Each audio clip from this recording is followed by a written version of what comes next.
अवधूत चिंतन श्री गुरुदेव दत्त. श्री स्वामी समर्थ. आपल्या चॅनलमध्ये सर्वांचे स्वागत. आजचा आपला विषय आहे पिठोरी अमावस्या. अमावस्याला करावयाची विशेष सेवा. चला तर मग व्हिडिओला सुरुवात करूया.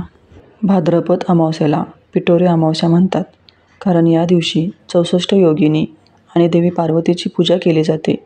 पौराणिक मान्यतेनुसार या दिवशी माता पार्वतीने 64 योगिनीसह भगवान गणेशाची पूजा केली, म्हणूनच याला पिठोरी अमावस्या असेही म्हणतात. पिठोरी या शब्दाचा अर्थ पिठापासून बनवलेल्या मूर्ती आहेत. म्हणूनच या दिवशी महिला पिठापासून 64 योगिनींच्या मूर्ती बनवतात आणि त्यांची पूजा करतात. देवी पार्वतीचे आशीर्वाद. असे मानले जाते की या दिवशी पिठापासून योगिनींच्या मूर्ती बनवून त्यांची पूजा केल्याने देवी पार्वती प्रसन्न होते आणि महिलांना संततीचे सुख देते. याशिवाय या दिवशी पूर्वजांसाठी तर्पण आणि श्राद्ध करण्याची प्रथा आहे. पिठोरी अमावस्येला कुशग्रहणी अमावस्याही म्हणतात, कारण या दिवशी कुश गवताचे हे विशेष महत्त्व आहे. या दिवशी गोळा केलेले कुश खूप पवित्र आणि फायदेशीर असते, अशी धार्मिक श्रद्धा आहे. पिठोरी अमावस्येला कुशाने पूर्वजांना तर्पण अर्पण केल्याने कुटुंबात आनंद आणि समृद्धी येते. भाद्रपद अमावस्येचे महत्त्व काय आहे? भाद्रपद अमावस्या किंवा पिठोरी अमावस्या हे पितृतर्पण, श्राद्ध आणि दान यासाठी विशेष फलदायी मानले जाते. या दिवशी पूर्वजांच्या आत्म्याच्या शांतीसाठी प्रार्थना केली जाते आणि त्यांचे आशीर्वाद मिळवण्यासाठी विविध विधी देखील केले जातात, जेणेकरून ते त्यांच्या वंशजांना आशीर्वाद देतील. स्नान आणि दान. भादो अमावस्याला पवित्र नद्यांमध्ये स्नान करणे आणि दान करणे शुभ मानले जाते. असे केल्याने व्यक्तीचे सर्व पाप धुवून जातात आणि त्याला पुण्य प्राप्त होते, अशी धार्मिक श्रद्धा आहे. कालसर्पदोष निवारण. कालसर्पदोषापासून मुक्ती मिळवण्यासाठी भादो अमावस्येच्या दिवशी पूजा देखील केली जाते. अमावस्येच्या दिवशी कोणत्या सेवा कराव्यात जाणून घेऊया. अमावस्या प्रारंभ दिनांक 22/8/2025, वार शुक्रवार. वेळ सकाळी 11:56 चालू होते आणि अमावस्या समाप्ती दिनांक 23/8/2025, वार शनिवार. वेळ सकाळी 11:38 समाप्ती. या दिवशी घराचा उंबरठा हळदीने सारवून घ्यावा. पाण्यात मीठ, हळद, गोमूत्र, लिंबू टाकून घर पुसून घ्यावे. सर्व यंत्रे, वाहने, घर स्वच्छ करून नारळ 7 वेळा उतारा करून फेकून देणे. सकाळी पंचगव्य संपूर्ण शरीराला उठण्यासारखे लावून गायत्री मंत्र किंवा महामृत्युंजय मंत्र म्हणत अंघोळ करावी. जमल्यास नदी तीरावर अथवा तीर्थक्षेत्री पंचगव्य संपूर्ण अंगाला लावून स्नान केल्यास अतिउत्तम. पंचगव्य अंगाला लावल्यावर साबण लावू नये. घराच्या व आपल्या सुरक्षिततेसाठी उजव्या हातात पिवळी मोहरी घेऊन 11 वेळा कालभैरवाष्टक व 11 वेळा वेदोक्त वल्गासूक्त म्हणून घरात सर्वत्र टाकल्याने घराची वाईट शक्ती, करणी, भानामती व इतर सर्व बाधेपासून संरक्षण होते.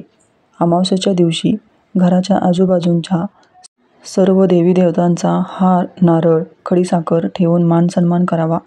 अमावस्येच्या दिवशी घरातील आजारी व्यक्ती व कुटुंबातील सर्व व्यक्तींचा घराचा व दुकानाचा नारळ घेऊन त्यावर कोरड्या शेंदुराने त्रिशूळ काढून नारळ उतारा करावा. आपल्या घरातील, ऑफिसमधील, दुकानातील जाळे वगैरे काढून व्यवस्थित साफसफाई करून व पाण्याच्या बादलीत थोडे जाडे मीठ टाकून हळद, लिंबू, गोमूत्र व पंचगव्य टाकून घर स्वच्छ पुसून घ्यावे. हळद व गोमूत्र एकत्र करून घराचा उंबरठा पुसावा. आपले वाहन स्वच्छ धुवून त्यावरून नारळ उतारा हा 7 वेळा श्री स्वामी समर्थ मंत्र म्हणून करावा. उतारा करताना वाहन हे जागेवर चालू ठेवावे व नारळ जमिनीवर फोडून हात-पाय धुवून श्री स्वामी समर्थ महाराजांना मुजरा करावा. तसेच पांढऱ्या मोहऱ्यावर वल्गासूक्त 11 वेळा म्हणून त्या पिवळ्या कपड्याच्या पिशवीत ठेवून पिवळ्या धागाने शिवून गाडीच्या इंजिनाच्या आत तारेने अडकून ठेवावे व वाहनास केसारी बांधावी. घर, दुकान, ऑफिस, कारखाना, वाहन यांना आसोला नारळ, गोरक्ष चिंच किंवा कोहळा बांधणे.